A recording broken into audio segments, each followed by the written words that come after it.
Alright. Solo!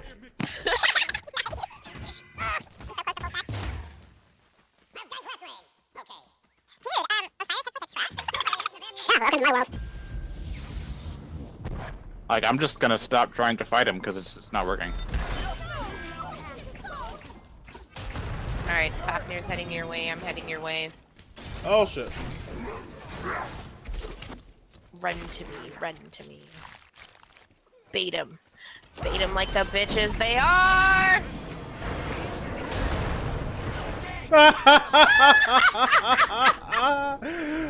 Conquest info. Optimal farming in the jungle. First of all, I get this question from a lot of players in game and from some viewers. Here's that question. Is it okay to split farm with other players as a jungler? Is it okay to split buffs or camps with other teammates? The answer is yes and also no. You don't always want to split every buff with a teammate because that is your main form of getting farmed. Most of your teammates already have waves of their own, so you need to keep this in mind. However, it is more beneficial to split with your laners so that they can get as fed as possible. Just remember, every camp is 100%. That means if the camp was worth 100 EXP, you gain that 100 EXP. However, if you split the camp with another player, it adds 20% per player. So 2 players on the camp's now worth 120%, but you split that evenly, so each of you will get 60% of what that camp was worth. It's very beneficial for 1 or 2 people to clear a buff or a camp. It's never really worth 3 or more unless your team is committing to a full invade on an entire side of the map. But let's move on to jungle buff camps. Here's some of the basics. The very first buff that spawns on the map is the speed buff. You can actually start hitting it at 23.8 seconds. Everything else spawns at 30 seconds. These buffs will spawn 2 minutes from the time the buff holder has been slain. This goes for the speed buff, the red buff, the blue buff, and the purple buff. The back harpies will respawn after 30 seconds. The left and mid harpies will spawn after 1 minute. These are also after they have been cleared. I don't remember the exact information for the oracles, but I'm pretty certain it's every 2 or 3 minutes. Also, think about this. If your mid or solo laner needs to back, it's welcome to either clear or hold the way for them. If you can all possible, hold the way for them as best you can so they do not miss out on too much EXP, especially if they are behind. If they're ahead, they may just tell you to take that wave so you can get further ahead compared to your enemy jungler, if they're comfortable with the lead that they currently have against the other solo laner. Experienced junglers will do this as often as possible and will have secured the farm for their route before this usually happens. For example, your speed buff that just spawned, your mid laner needs to back. Well, go ahead and get that speed buff because you never know where the other jungler is going to be. By the time you're done holding the wave in mid and you go to your speed buff, it could have already been invaded. Also think about your back harpies. Those back harpies are the most stolen thing in the map. But how should you start the game? Well, we mentioned that speed buffs, you can start hitting it at 23.8 seconds. You almost always will start at your speed buff at 23.8 seconds. Usually your mid laner will split the camp with you for EXP and gold. For this point, you want to create a pattern also known as your jungle route.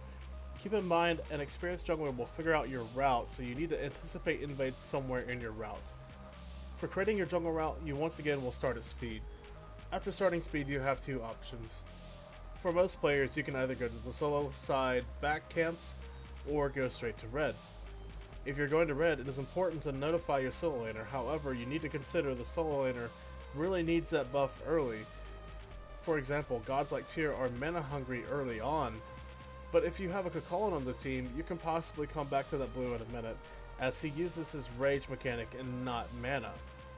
If you choose to do the blue route, you can opt to go for the blue and then the back harpies, or vice versa. This is solely your choice and of your preference. Keep in mind your solo laner may split this camp with you, the blue buff that is, if they are winning pressure at level 1 in order to gain an experience lead. Now let's talk about invading. If you figured out your enemy jungler's route, you can try to take some farm away from them if it is safe for you to do so. For example, if they always start speed, go to back caps and go to blue, you can potentially steal that blue buff if you change your route by the slightest margin. You could go to your blue after you've done speed, and then invade their blue. This also frees up your back harpies to your mid laner if you decide to give that to your mid laner.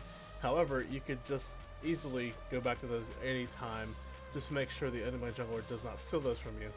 But if you're able to get that blue buff, this can give your solo laner a huge advantage, as they will have the blue buff, whereas their enemy will not, and they will have to back early and often because they lack mana sustain. By also doing this, it takes away gold and experience from the enemy jungler. You will likely see many types of gods in the jungle for many reasons. However, I want to give you my top 3 junglers according to my opinion. Top 3 jungles in my opinion are Serket, Ratatoskr, and Ravana. These gods have great jungle clear, ability damage, and movement in their kits. You can build these 3 junglers in different ways and be successful. Typically for newer players, you just want to stick to pen, power, and cooldown. If you need to build defense, that's totally fine. There are plenty of items that can help you. But I do think there are 3 core items you should build, and they are as follows. Warrior Tabby, Jotun's Wrath, and the Crusher, or it could be the Brawler's Beatstick if you need anti-heal. Keep in mind, Ratatoskr cannot build boots since he has his Acorn. He does have 10 power and 2% movement speed over the standard Warrior Tabby. The other 3 items can be either meta-relevant or situational items.